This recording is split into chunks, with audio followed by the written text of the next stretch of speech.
Okay, well, I'm with you. I watched it last night. I was glued to it. Manchester City were awesome. The night before, as you rightly say, Chelsea, awesome. Yeah. Last night, Liverpool, pretty darn good as well. And you mentioned Liverpool. Simon, with the Premier League the most competitive in recent years, with a number of elite managers at the top, and they are elite. Of course they're elite. Pep, Klopp, Tuchel. Is winning the title here now harder? Is it a tougher... Is it a more impressive achievement than actually lifting the Champions League? Because the one they're all going after here is a Premier League title. Well, I mean, look, Champions League is 13 games. So the Premier League is 38. So one is a bit of a sprint, the other one's a bit of a marathon. It's a cup competition. Of course, it's the greatest bauble because you're playing against arguably the best clubs in Europe and supposedly the best clubs in world football.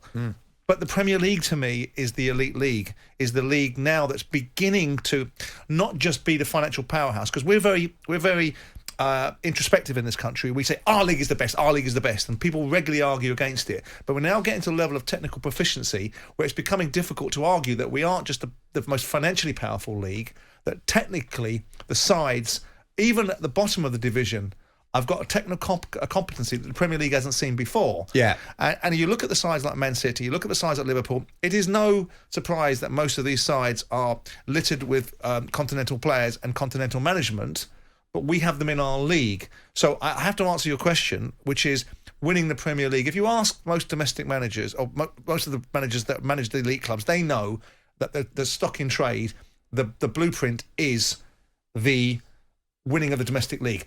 But the hundreds of thousands of sprinkles on top is the Champions League. That's what the owners think of, because they know where the football world's going. They know they can get 100. You get 150 million quid for winning the Premier League, 170 million quid for winning the Premier League, play 38 games. Right. You get 130 million for winning the Champions League for playing 13 games. Right. So you look at the dynamics of that and say, ultimately, if you extrapolated that up in the Champions League, you'd be getting 300 or 400 million quid for the Champions League, and that's probably where it's going to go if they keep on broadcasting, keep on selling the broadcasting rights for the Champions League the way they are.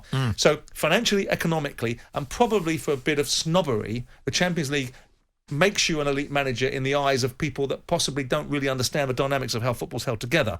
But the elite managers win their leagues. Sure. So, but Mansour, John W. Henry and Abramovich have all got their eye on the Champions League. Well, that's the one. That's the nugget. Because that takes away some of the argument that people will make about the livery and achievements of these clubs. Because we live in a world where Liverpool and Manchester United and Bayern Munich and Barcelona and Real Madrid and Ajax and all of these institutional football clubs that have got history can look down like blue bloods on the rest of the nouveau riche and go, hang on a second, you haven't won the Champions League. Yeah. So it makes it a scenario that ownership models want, because they know it denotes this club arriving at the higher echelons of football. So the Champions League it's like putting is for show, driving is for show, and putting is for dough, right? Right, From the golf right, adage. right. It's a little bit of that going on. Yeah. But I still think winning the Premier League, given this Premier League, look at the quality in it now. Look at Man City, look at Liverpool, look at Chelsea, look at this quality. They are driving a bus through European sides now.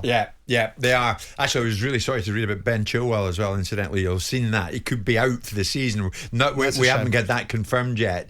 But the news is not good on Chilwell, who was taken off the other night against Juventus. We'll try and get some news out of Chelsea on that. Simon, you're coming away with many things. Manchester City fans are purring listening to you this morning. Is Simon admitting to you, Jim, that Raheem Sterling is indeed world class now? No, I didn't say Raheem Sterling was Danny world class. again. I said they're very good players, and it's a very good team.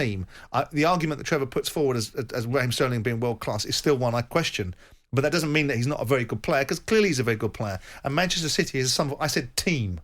I didn't say individuals. I didn't pick out Ruben Diaz or anybody else. I said this Manchester City team is something to behold.